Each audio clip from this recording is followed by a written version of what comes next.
It's time. Clockout with Talentless starts now.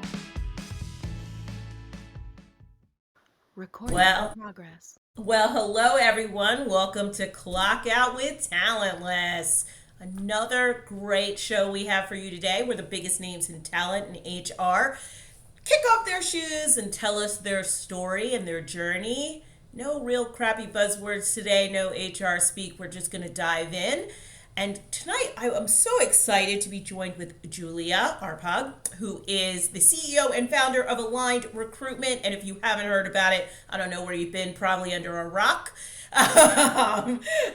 She's doing great work. I think she just got named on some really big list of recruiting firms. I just saw that on LinkedIn today. So I am so excited to have you here. I know Aligned started in 2023, I believe, and she's already hit like 7 figures, kids. I mean, this is someone to talk to about how we do talent. Julia, welcome to Clockout. Oh my gosh, I feel like I should just leave. That was my favorite intro ever. Like, what else is there to say? You did it. You said all the things. Like, bye. No, thank you, Desiree. I loved it. Hi, Ashley. Good to be here. Thank you guys for having me. I so appreciate it. Of course. We're pumped. We are pumped. Ashley, I'll let you ask the first question today. Well, on that note, let me jump in. So, Julia, we are pumped for our listeners to really find out, like, what is the story behind your talent journey and what has brought you to this point in your career? Yeah, it was random, like all people in TA. Just to be totally transparent. So when I was in college, I studied English because I was like, I just like to read. That's really all I know about myself. And I don't really care about money at all, 0%. So I graduated and did a bunch of weird things. Like I worked at SoulCycle in Manhattan for 6 months because why not? So took a lot of spin classes. Made my way to recruitment actually via admissions. So I was a college recruiter for a handful of years, had a total blast. I love people. That's kind of the thread. So I love people. I'm a natural recruiter, which I found out now that I'm a recruiter, kind of how to put language to it. But I've always been the one who's like, okay, guys, like we're going out to this person's party or we're going out to this place for dinner. Like I've always been the recruiter of everything I've ever done in my personal life. So it was like seamless for me to be the person who's like, hey, you should do this to the students that I was chatting with. And then when I moved to Atlanta for my husband's job about 10 years ago, briefly worked in marketing, was comically terrible at it and hated it. So made my way back to recruitment via a corporate recruitment job. And I was like, oh, this is what I've been looking for. This is it. So worked in that one corporate recruitment stint and then made my way over to RPO and worked for a couple different RPO agencies and then started the firm. Yeah, so I'm always interested in like the journey of entrepreneurs in this space because it's tough, right? But if you could kind of tell our listeners, like, when you decided to make this jump to do your own thing, right? What went through your head? How did you kind of get there? What was necessary for you to develop to even be like, all right, we're ready? That would be great to hear. Absolutely. Yeah, you're like asking for a friend. I do get asked this all the time, right? This is like the big question. So I had an unfair advantage in that my husband is the most financially savvy human on this planet. So when I got, so I had been considering running my own business for about a year. Because when you're a top performing recruiter and you know how much your company is billing your client, but then you know how much you're making, you're like, this math isn't mathing. So I'd already had that thought for about a year, but it was terrifying, right? For all the same reasons a lot of people don't go out on their own. But then my CEO at the time laid me off 5 weeks postpartum. I had my sweet little baby and he was like, goodbye, farewell. So I had this amazing opportunity where I was like, oh my gosh, I wonder if I do this big, scary thing I've been thinking about doing. At the same time, I got a couple job offers from former clients of mine. And I was like, what if I could say yes to all of them?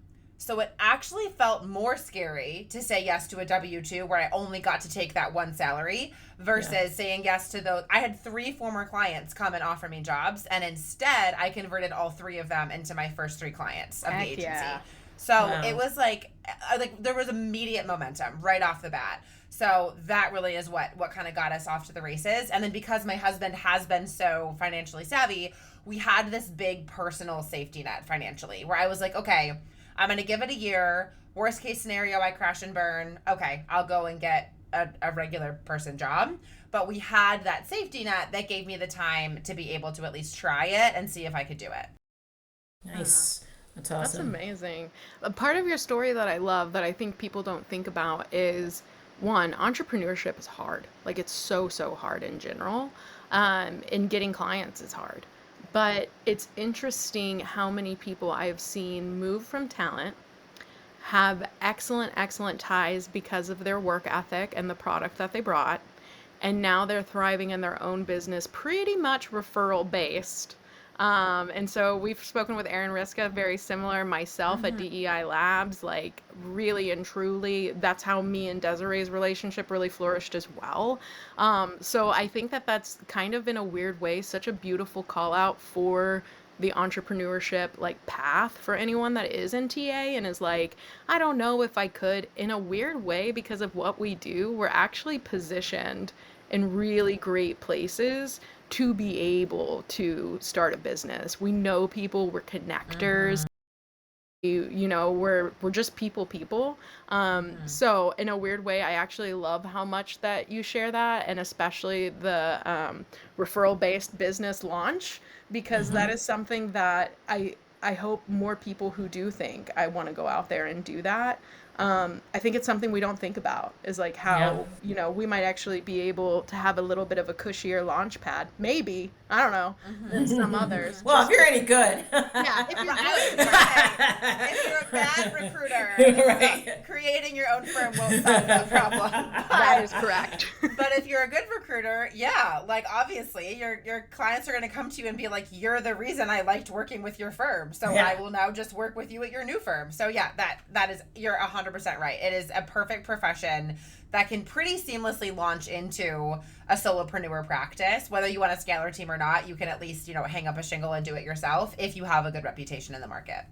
So you gave me the perfect entry to talk about scaling, right? And, you know, I know that you have people on your team. And so how many people are on your team? How did you decide to scale? What was that like? Okay, I need bodies in the room. How did you get to that point?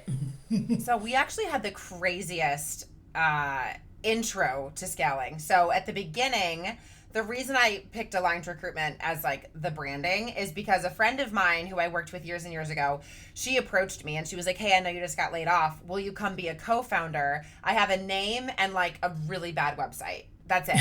Do you want to just come do it? And the website was terrible for sure, but I loved the name. I was like, oh, I do believe in Aligned Recruitment. Like, that's fantastic. Didn't have a single client, hadn't made a single dollar. But I was like, yeah, let's go for it. Let's do it. So we were quote unquote co-founders. But quickly it was awkward. Like in our first year, we, like you mentioned, we just hit 7 figures after 2 years in business. So both years we've been around 500K in revenue. She literally brought in less than 1% of that in our first year. And we were 50-50 partners. So at the end of that first year, so I say this to respond to your scaling question, because we started with a team of 2. Like we were immediately like not just me. But because it had so quickly become so apparent that was not an equitable partnership, I very respectfully approached her. I was like, hey, this is not working. I'll buy you out. Like, I'm not going to take the company out from under you. Like, I gave her an offer. She accepted it. We moved on.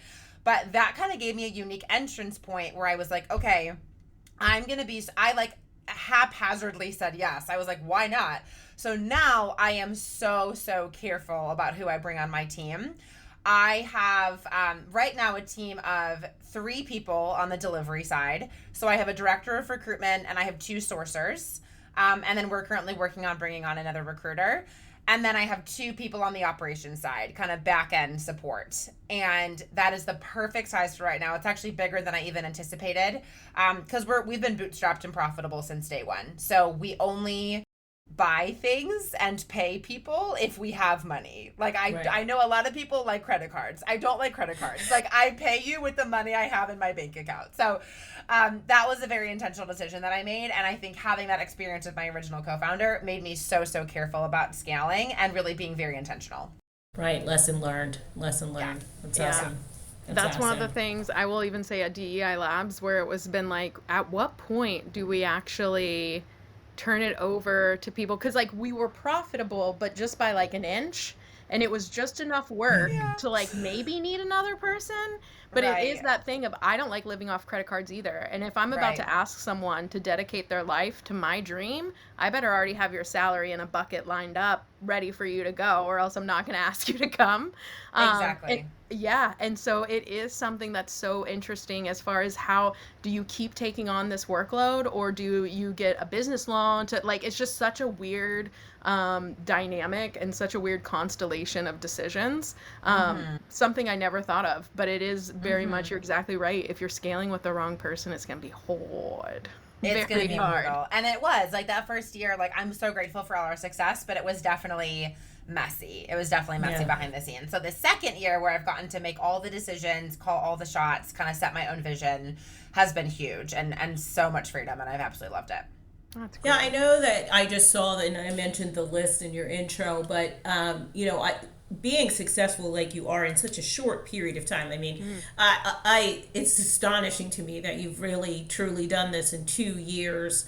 What do you think is the what's happened? What was that thing or the hot thing that's made you so successful? Is it your people? Is it your process? Like, what is that thing? What's your catalyst? Yeah. I know.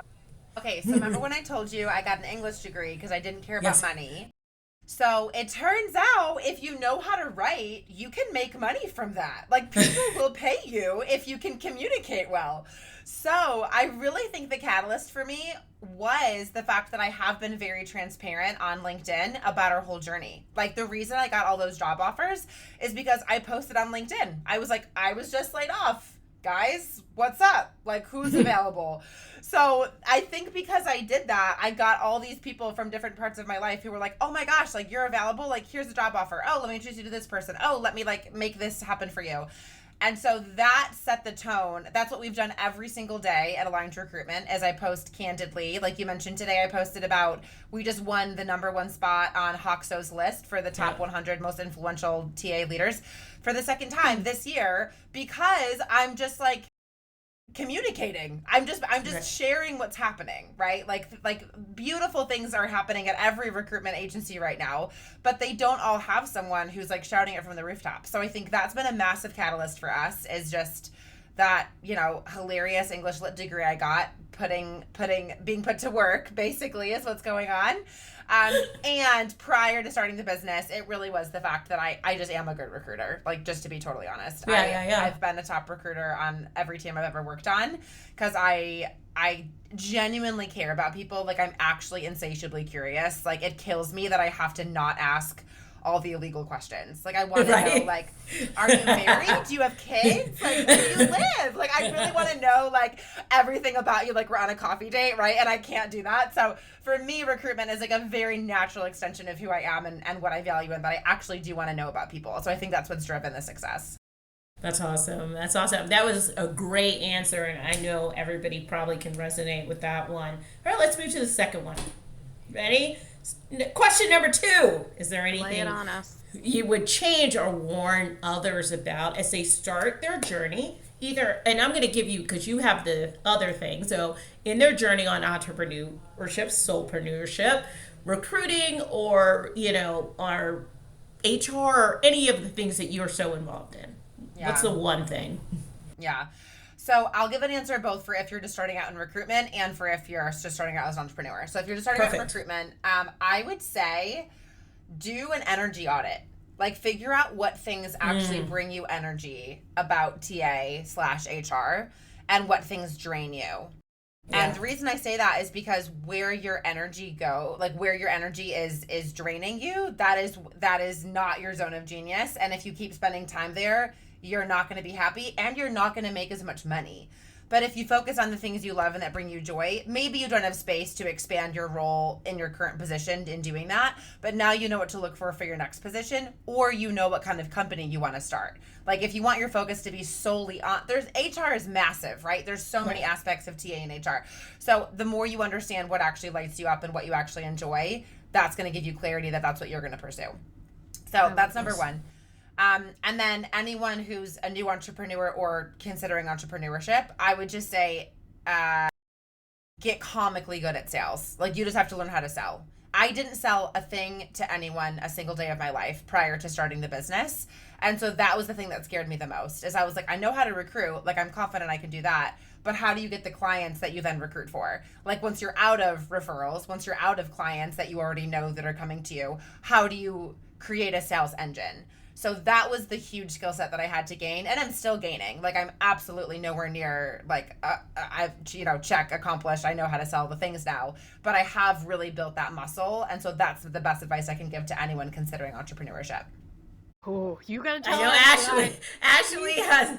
Ashley has I know, it's so funny. There was like this long post. Ashley has a thing about sales, and so she's like got PTSD from like trying Really to do. Because you nailed it for me. And here's the thing.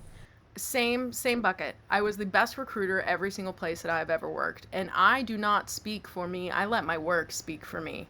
So to sell myself was very awkward, because I'm a humble brag. I would rather show you with my product versus just be like, I can do this, this, and this, and I've done that.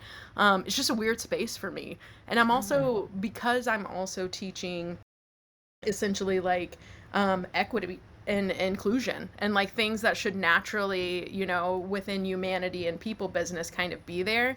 It was also like this weird spot of like, I don't know if I should be selling you me, or am I selling you like good, like just being a good moral person? Like, I don't like, it was a weird thing to where I can tell you right now, if it was not for Desiree, I don't think I would have done a single piece of business ever for my company, because genuinely, that is how much, like, even I would have people come to me and I'd be like, yeah, what do you need? And they're like, well, we don't know with budget. And I'm like, okay, no biggie. And like, move on. And like, that's it. Like, they'll circle back. Yeah, I was taboo of everything. Yeah, no, that's why, like, luckily, fate brought me to Desiree Goldie, who is just, hey, if you're like, we need sales heavy hit, this woman, she can get you in any room. And let me tell you the significance of her. Sorry to have a girl crush moment on the podcast. But let me tell you, this is why. Is because for 3 years, I, again, referral based pretty much was all my business because of this one. But every time that I tried to sell it, I came back and was like, my product must not be good. I must not be able to sell this. It must not be a need. It must be 50 other things. And from the day that I met her, I mean, we were in meetings after just tons of different people we could do, tons of different things we could do, just all these possibilities.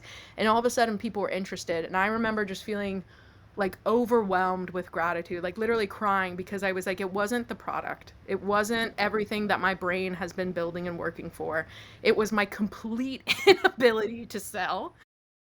And the fact that I found someone who not only just knows what they're doing, but just does it effortlessly. I mean, just in conversation. Oh, let me introduce you to, and it even reminds me of you, how you're talking about how you've built all these connections. But hey, if there's ever a time you need someone, that's your person. And for the rest of the world, I love this is your person. Killer. Here's the thing, though. I think, going back to Julia's statement, and thank you so much, Ashley, but I think this is what people don't think about when they're entrepreneurs, right? Or solopreneurs. They are like, I have this great idea. I'm passionate about this thing, and everybody else in the world should be passionate too, right? That was me. Right? And then you realize no one cares unless you are able to deliver the message of why they should care, and what they believe in. And I think, Julia, you've done that perfectly. And because how I even got aware of you was because of your brand image on LinkedIn. I spent a lot of time there, and so there was so much brand equity in what you did. It sparked interest, right? And so that is the connection I don't think people build in companies. And Julia, we were talking about this before we even got on. The people that are stuck in the old ways of how to do business and not realizing how the future of work and sales and business happens differently now, they're going to struggle, right? And so I think the journey that you've been on, the way you've done it, is just so outstanding. And I honestly am going to say it again for our audience. It's 7 figures in 2 years, folks. That's unheard of. I mean, Yeah. it is unheard of. And in this space where talent seems like the everybody's hated enemy, like everybody's enemy, nobody wants to deal with it. To do that in this space is, it's just phenomenal. So congratulations on that.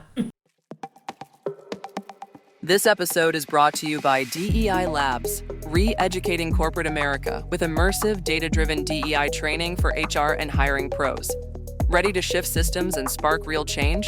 Visit DEI-labs.com to get started. Need a resume that actually works? Resume Writing is a female-owned team of recruiting pros helping job seekers land the roles they deserve. Get expert help at resumewriting.com.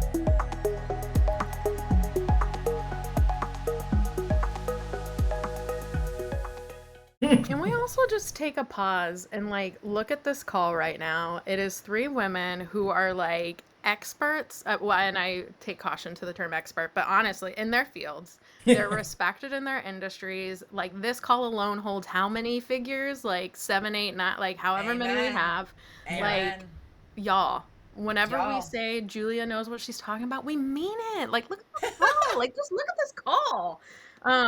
Yeah, You this guys are the space has best. needed not only women to come out here and say, not only can we make it and rock it, but we can do it on our damn selves, on our Yes. own and excel. And I think that you are the perfect, that's why I was so excited to have you on Clockout, is because I remember being a woman in talent and thinking, I don't know that I can do this. And for all the different reasons that we would have. And so whenever you get to see someone and you get to see that they've done it and they're doing it well, just excited for your presence. That's what I'm saying. This brings up a good point, though, because I think this is interesting to me, and I'm going to ask Julia this. And I know we didn't prep you for this, but being a woman in this space and being an founder and owner, did you find the journey? Do you think different? Did you find it harder? Did you face more resistance, or do you think it would have been the same if you were a man? That's hard for me to know. I know, but I'm just saying, I'm trying to picture going through the world as a man in general. I don't know what that feels like. But I will say, I have been very fortunate to have a lot of incredible female leaders in my career. Okay. Okay. There you go. I've worked for female founders and male founders. I've worked for female bosses and male bosses. I've had good female bosses and terrible female bosses, right? I've really I've kind of seen good and bad ways of doing it from all the sexes, right? So I've really gotten a good sense of what's possible. And honestly, I think the single most impactful thing on me is that I'm the oldest of 7 kids. And I think from the moment my feet hit this earth, I was like, let's freaking go. I gotta be in charge of all the things. I think I've just always been like this. I'm like, who cares if I'm a man or a woman? I'm just gonna go take charge of everyone and everything. That's just how I am. I'm telling you, being the oldest versus the only is very different. Okay.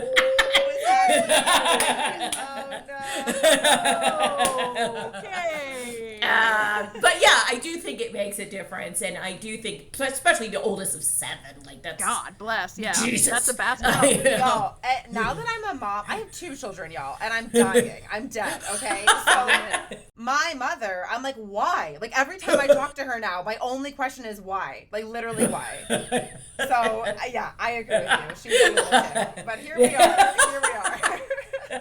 Wow. Oh, I love it. Question 3, I will throw it to you, Ashley King. All right. Hey, can I ask it the way I want? You can ask whatever you want to do. Okay, Today. so simple. Julia, where could we catch you in 5 years? I love that that's the way you wanted to ask it. I know. What?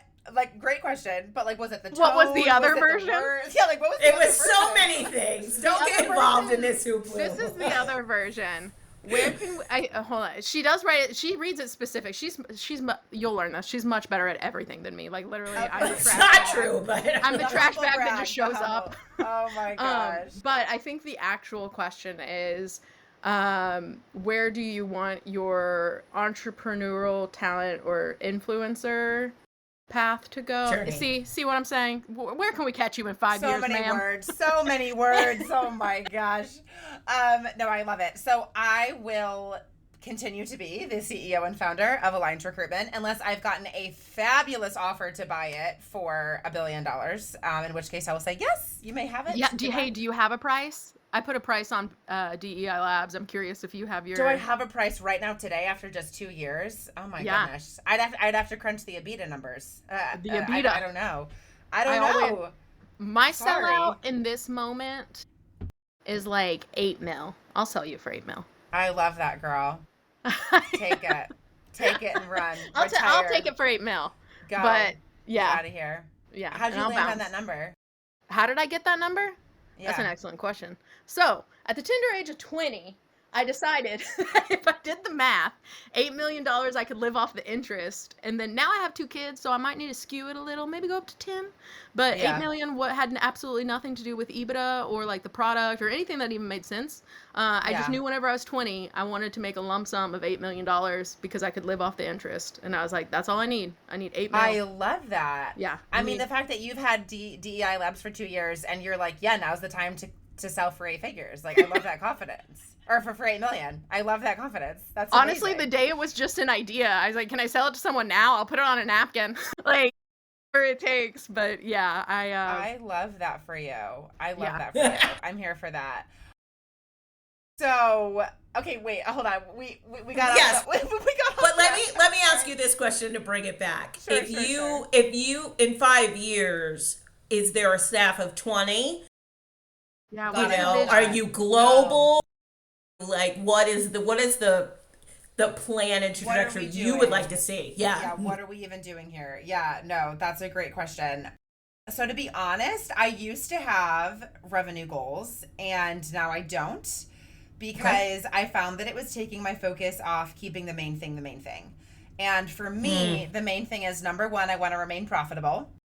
Number 2, I want to operate in line with our company's values. I care deeply about values-based recruitment and values-based living. So for example, I'm a Christian, candidly on my website about my faith. And that's because when I built my own thing, I was like, I'm only going to take this risk if I get to be completely authentically myself. Like, I'm not going to cut off parts of myself to present this like sanitized version. I'm going to be totally real. So that is massively important to me. And then third, I'm a mom first, and then I'm a founder. So I work about 30 hours a week, and that's never going to change. So my goal, well, maybe when my kids are teenagers and they're like, leave me alone, go away. So right. That's coming. Right now they're 2 and 4. So they're like obsessed with mom phase. Right. So the thought of me walking into a room and not having them holding onto my shirt and screaming is like, oh my gosh. Anyway, all that being said, so right now my guiding principles are flexibility and freedom. Like, that is what is guiding me in my business. So I really don't care about headcount. I really don't care about revenue numbers. I really only care about lifestyle, like being able to provide an amazing life for myself and my family, being able to provide amazing outcomes for my clients and my candidates, and again, staying profitable. And that, if I can check those 3 boxes, then I'm super happy. That is amazing. I wish more people thought about that, about values and like where they sit as priorities. Now, I have to ask this question because do you hold that true for your employees as well? Do they work a very flexible work schedule? I was just having this argument about flexible work, so I'm kind of into it. Hot and heavy on it. Yeah. I could talk about this for the rest of my life, so I'm so glad you brought this up. Yeah, so years ago I read this book called Results Only Work Environment, ROWE. And the idea is exactly what it sounds like. We're not measuring butts and seats time. We're not measuring keyboard time. We are only looking at what are the KPIs of your role. So my director of recruitment, she started, and in her first month, she hired 4 people. So I'm like, I don't care if that took you 1 hour. You did it. Right. You did great. Like, so yeah, 100%. I don't care at all about how much you work, how many hours you work, what hours you work.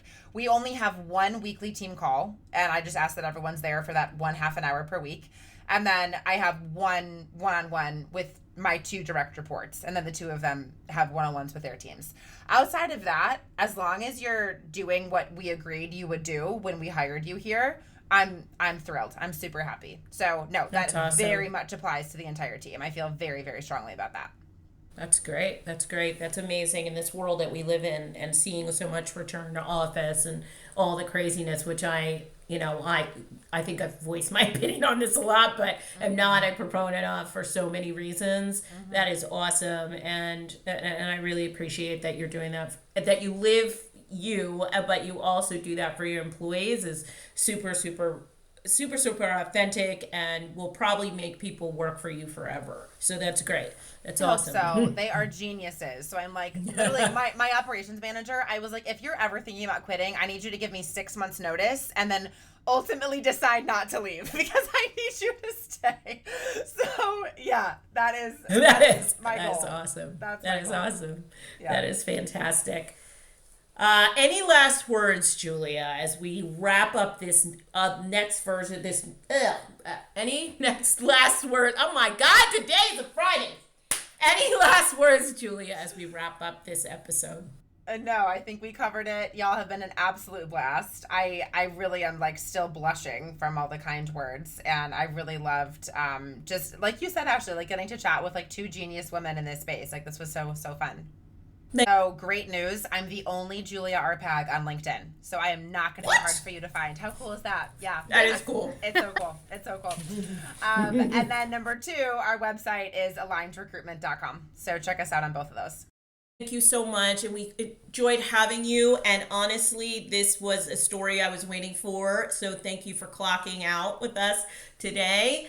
If you liked what you heard, follow us and check us out and Clock Out with Talentless wherever you get your podcast, but definitely at talentlesspodcast.com. You can find us on Blue Sky, the Work Defined Network, YouTube, Instagram. I mean, we're just everywhere. Clock in, clock out, whatever you want to do. Until next time, we'll see ya.